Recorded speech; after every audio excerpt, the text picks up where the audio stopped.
Well, good morning, everybody. I hope you had an amazing weekend and it's a decent day outside wherever you're at. It's a little bit rainy here today, but we need the rain. So I'm grateful for that. And it's actually a little bit warmer. So I'll be able to go out and turn the soil some and plant some onions later. I'm hoping that shouldn't take too terribly long. But that aside, I hope everybody is having a great day and has things that you are looking forward to this week. It's always easier to get out of bed and get that good flood of norepinephrine going when you have something to look forward to.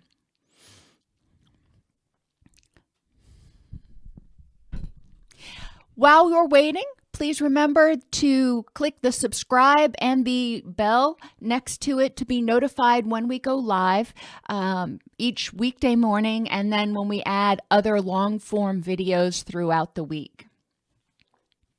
Good morning, Sheila. Good morning, Lucretia. And good morning to the other people who have logged in. Let's go ahead and get started because I know you guys really probably have other things that you want to do today and not just spend all day hanging out with me. So I'd like to welcome everybody to today's presentation of Integrative Behavioral Health. I'm your host, Dr. Elise Snipes, and today we are talking about another physical aspect that contributes to behavioral health, and that is, drum roll please, your physical health. Imagine that. When we talk about your general health and its impact on your mental health, I want you to think about, how logical that is. Let's just kind of step back. Think about when you are sick.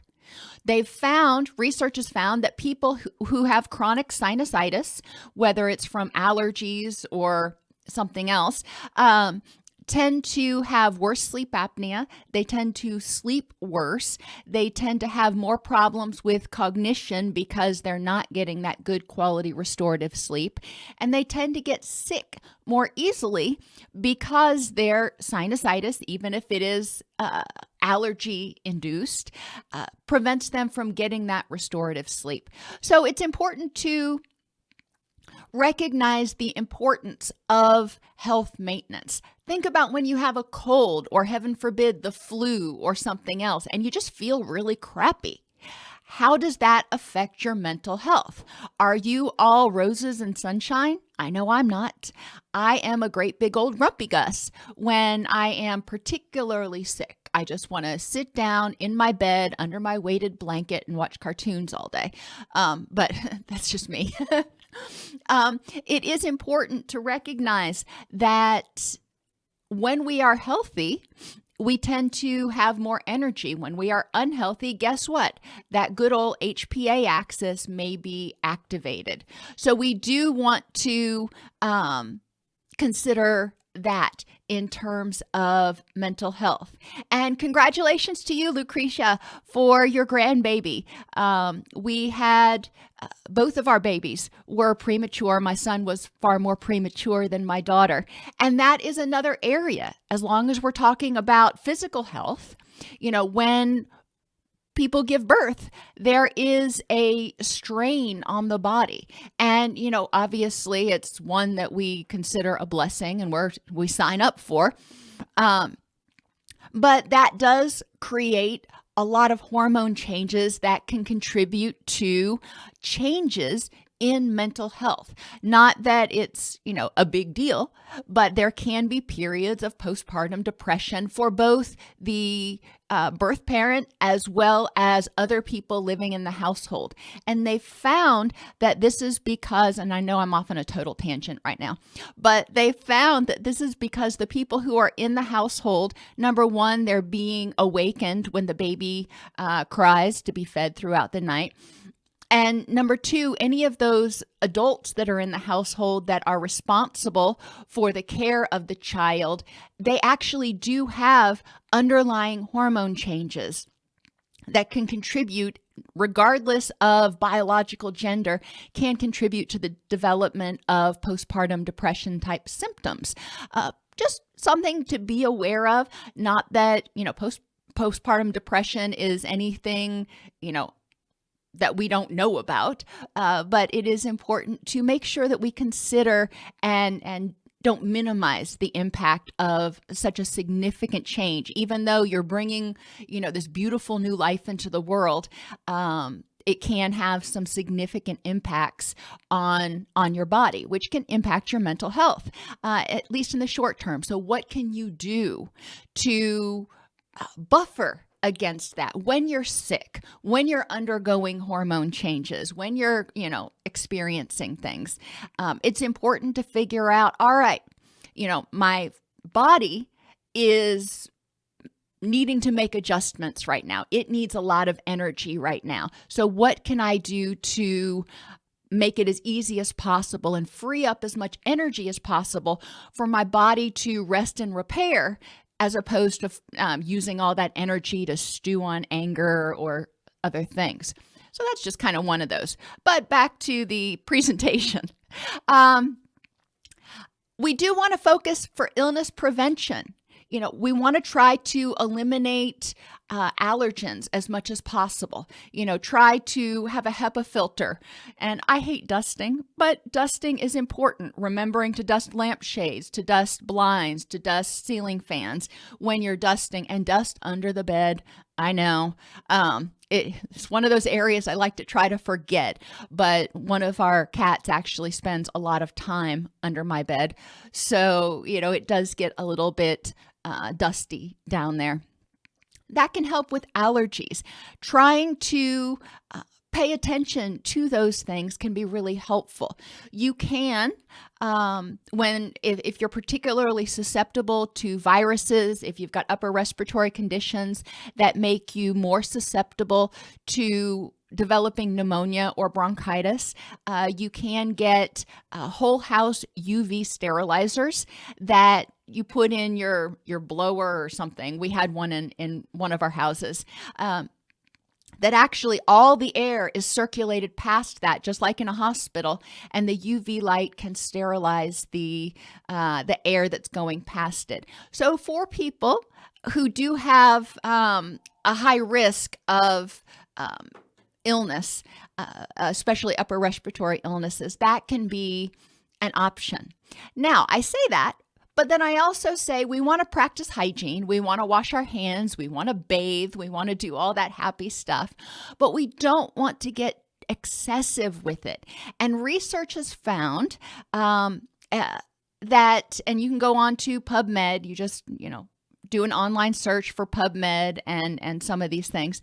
But research has found that when we over-sterilize ourselves, when we are excessive with using hand sanitizer and washing everything all the time, it removes beneficial bacteria. We actually have, at any point in time, millions of bacteria on our skin, and their job, just like the bacteria in our gut, is designed to keep the pathogenic bacteria down.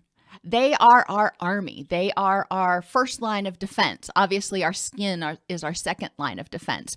So we don't want to remove too many beneficial bacteria. Obviously, during flu season and when other viruses are going around, we do want to make sure that we are washing our hands with soap, with, as warm of water as you can possibly take it.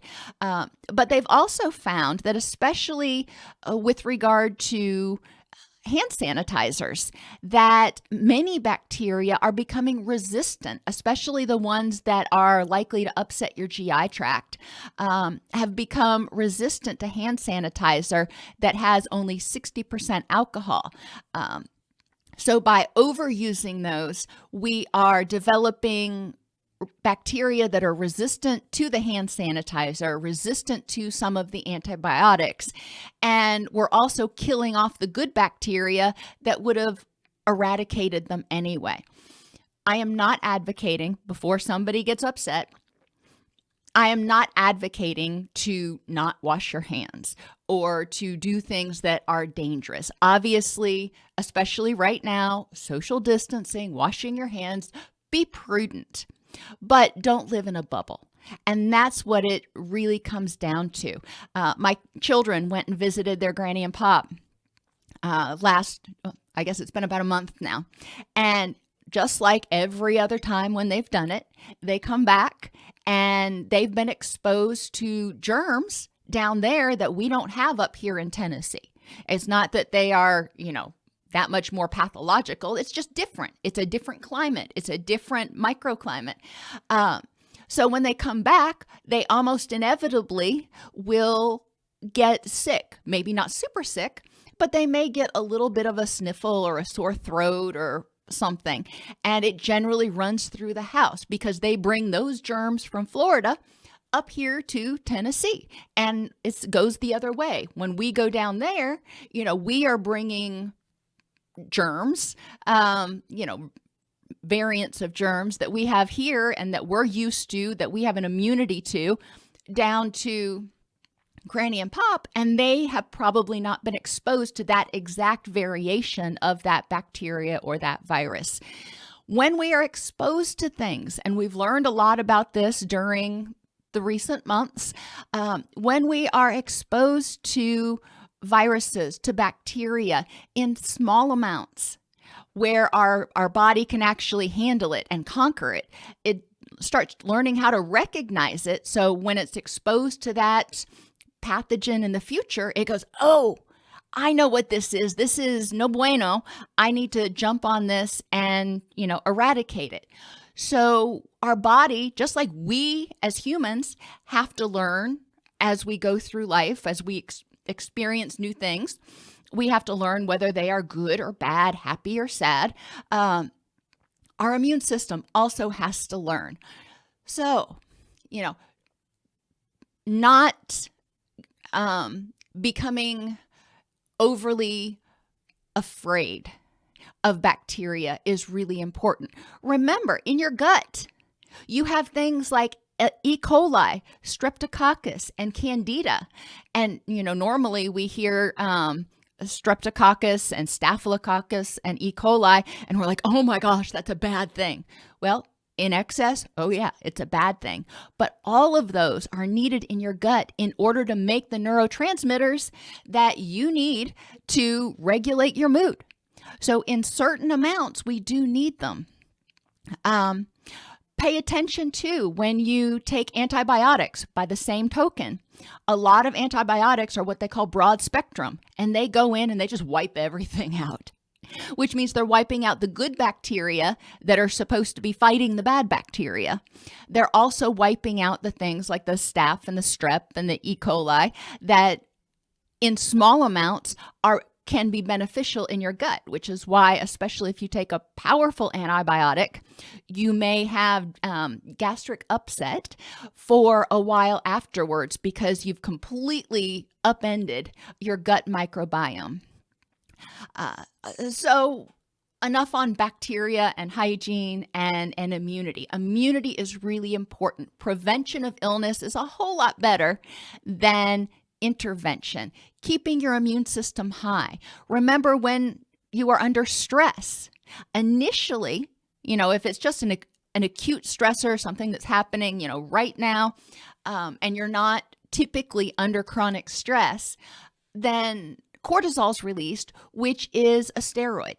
And initially, it suppresses inflammation and may help keep you safer. But if you're under chronic stress, which the majority of people are anymore, in actuality, when your HPA axis is triggered, when you're under stress, it actually suppresses your immune system. We'll get to that in a minute.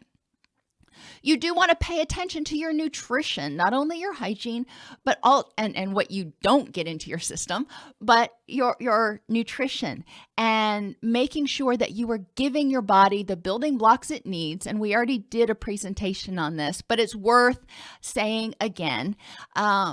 Giving your body the building blocks it needs, including the antioxidants to help with the free radicals, including the amino acids to help build the neurotransmitters, including the cholesterol to help with creating hormones, and all of the vitamins that are necessary to make those chemical reactions happen. Nutrition is essential.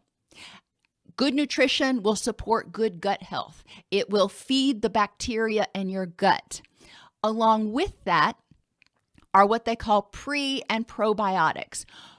Probiotics are the things that we get, for example, through yogurt and other things. We do need those probiotics in our system to feed the gut bacteria. Prebiotics are actually a form of fiber that go through and they feed the bacteria that are in your intestines. They actually make it all the way through the gut. They're essential. Fiber is not just about making you regular. Fiber is about a lot of other things, helping keep you regular, get rid of the toxins, keep your system healthy, as well as, to a certain extent, feeding those bacteria in the lower part of your digestive tract. Antihistamines. When you have good nutrition, you may have a lesser reaction to some allergens because you are ingesting natural antihistamines. And there are a lot of them. If you go to homeopathic websites and things, like stinging nettle is known to be a great medicinal plant. Don't touch it with your bare hands because, as its name indicates, it causes a stinging and it's really unpleasant. Believe it or not, my donkey eats it like nobody's business. I don't know how she can do that, but she must be immune to the stinging part of it. But foods that are high in vitamin C, and that includes potatoes. Yes, go figure. White potatoes. Your citrus foods. There's a lot of foods that are high in vitamin C. Vitamin C is a natural antihistamine.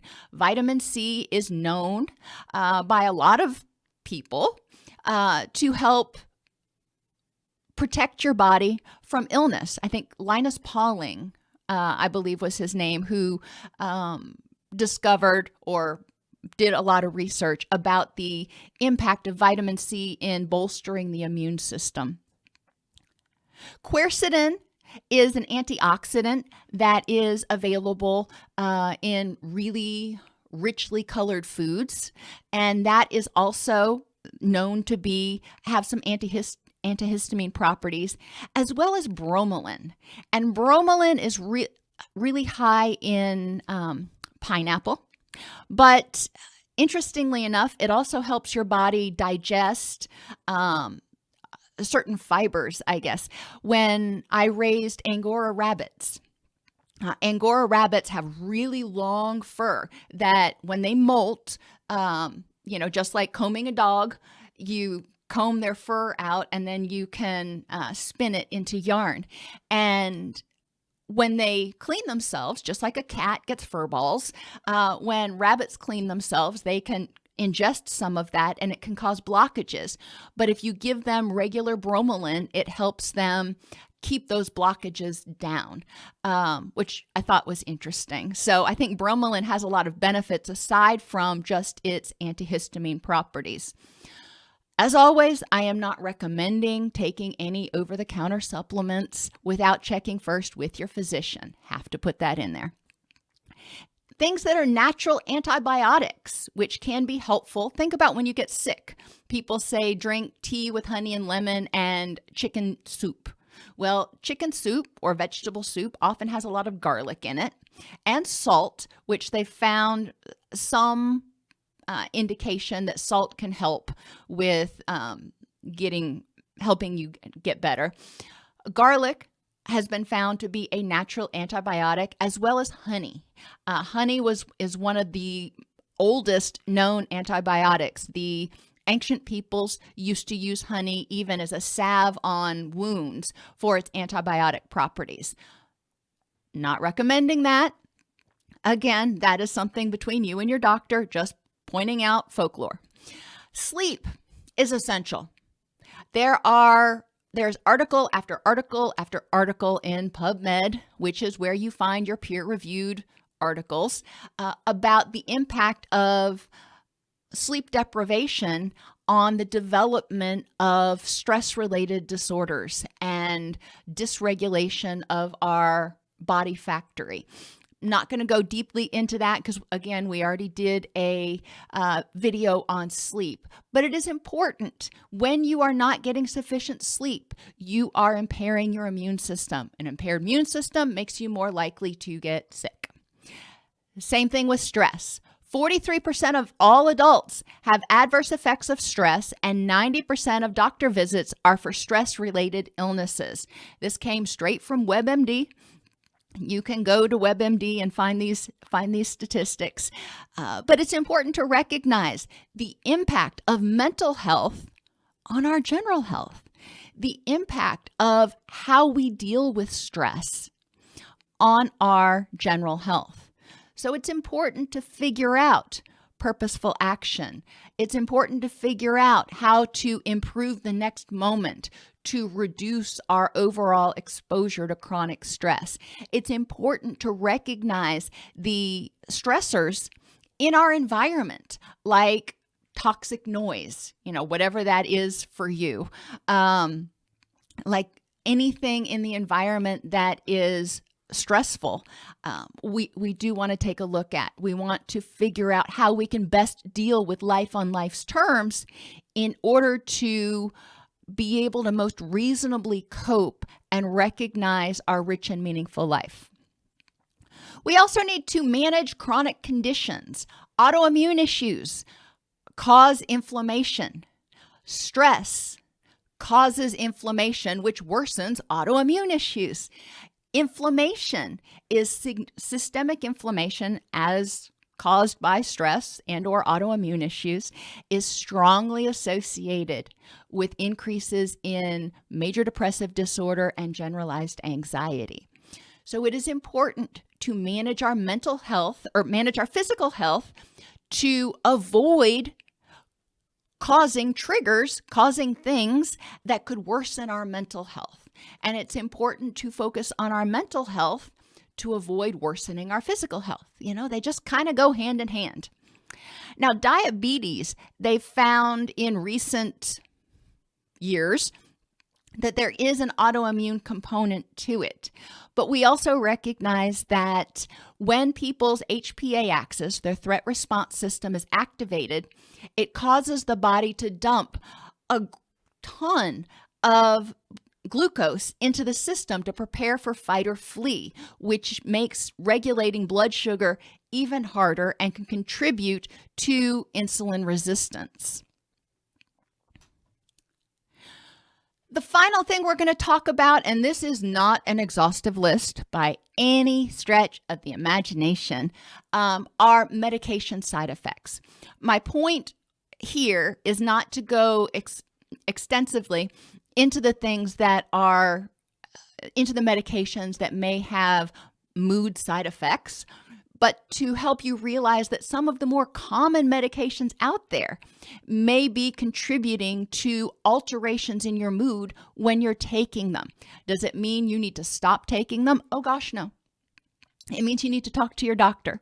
If you're having side effects that you think may be contributed to from these medications. You can go to drugs.com, and they actually have an entire section of their website that is dedicated to identifying side effects of medications. You just put in your medication and bada bing, it'll tell you the most common side effects for that medication. They also have another great section on their website that's dedicated to medicine interactions. And that is for medicines that are prescribed by a doctor, as well as over-the-counter medications and a variety of herbs and supplements that people may take. So I always recommend to people that before they start taking a new supplement of any sort, obviously, they're supposed to consult their doctor, but also to go to a site like drugs.com and put in all the medications they're taking. And drugs.com will indicate if there are potential interactions in those drugs, because some drugs will potentiate other drugs. And some herbs, like you wouldn't want to take 5-HT with any sort of serotonin reuptake inhibitor, any sort of antidepressant, because they would be additive exponentially, and they could cause serotonin syndrome. So that could be, real bad.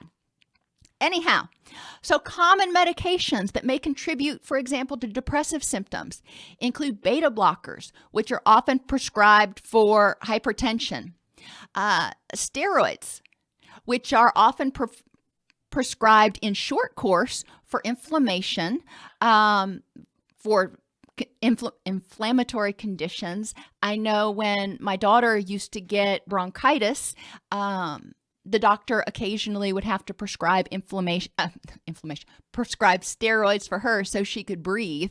It was a short course. It was only a few days, but it is important to recognize that even in a short course, medications can have a impact on your mood when you're taking them. People who have autoimmune conditions are often prescribed steroids to take on a regular basis, so that may impact their mood in a variety of ways. Benzodiazepines are your anti-anxiety medications, but they are also used in some cases for muscle relaxant, and those obviously can contribute to depressive symptoms. Antipsychotics, these are medications, and atypical antipsychotics like Seroquel. These are medications that may be prescribed for people who have psychotic disorders like schizophrenia or depression with psychotic features, but some doctors will prescribe them off-label for sleep. So it's important to recognize if the medication you're taking is in the family of antipsychotics or atypical antipsychotics. Its main job in most cases is to reduce dopamine. When you reduce dopamine, you are going to reduce motivation and you're going to reduce energy levels. Medications to increase dopamine, like the ones that are prescribed for restless leg syndrome or Parkinson's disease, also can have mood side effects. So it's really interesting. Your medications for cholesterol, your medications for migraines, all of these actually do interact with the body in such a way that they will alter neurotransmitter levels. Now, for some people, they may not be super sensitive to it. It may not be a big deal. For other people, it may be a huge big deal. So recognizing the impact of medications on you when you start taking a new medication or a new supplement or change your diet in any way, note that and pay attention for the first 30 days to see if it has positive or negative effects on your mood, your mental health, and your energy. Are there questions about general health and mental health?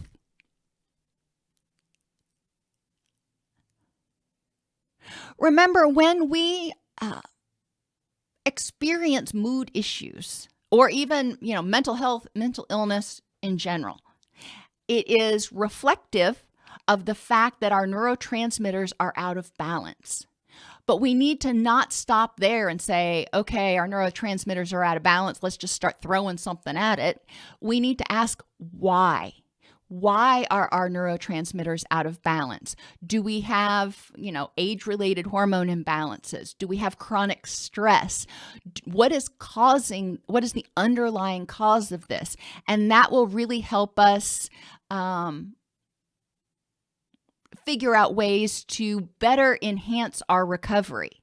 And yes, Edwin, prolonged or over-exercising does cause inflammation because when you exercise for too long and or over-exercise, what are you doing? Generally, breaking down muscle tissue.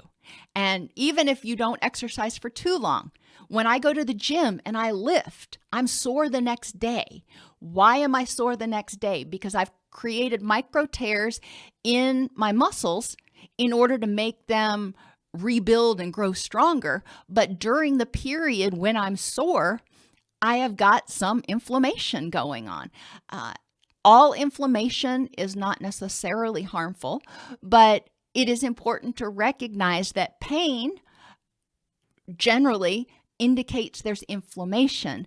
And, you want to ask yourself, how did that come to be?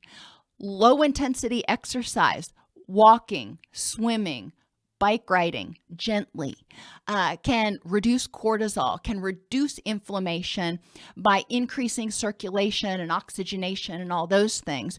But when you overdo it, it can contribute, it can boomerang on you, basically, just like most other things. I won't say every other thing, just like most other things in life. There is definitely a sweet spot in there of moderation.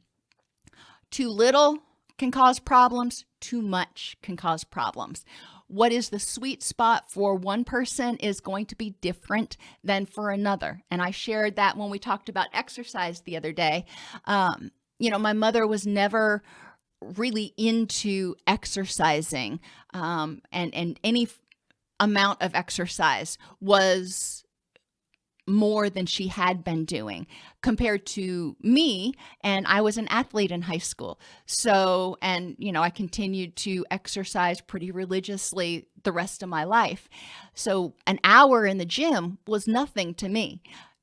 20 minutes of walking was a big deal for her. So we have to consider where we are at for each person at that point in time. Now, as she started exercising more, later in her life, she hired a trainer and started getting in better shape. So she could do more. And that, what was the sweet spot for her, increased some. But we do need to be kind to ourselves and listen to our body. That is so important. Being mindful of what is your body telling you. Is it telling you it is dehydrated? Is it telling you that, are you craving certain things? So maybe your body's telling you you need certain nutrients.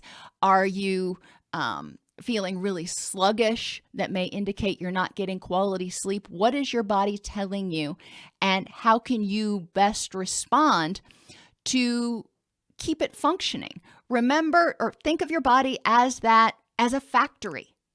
And, if the factory is not operating at full capacity, then it is not going to produce the goods that it needs to produce. So we want to be listening to our line workers, listening to our different departments, if you want to think about it that way, to make sure that everything is just humming along like we want it to.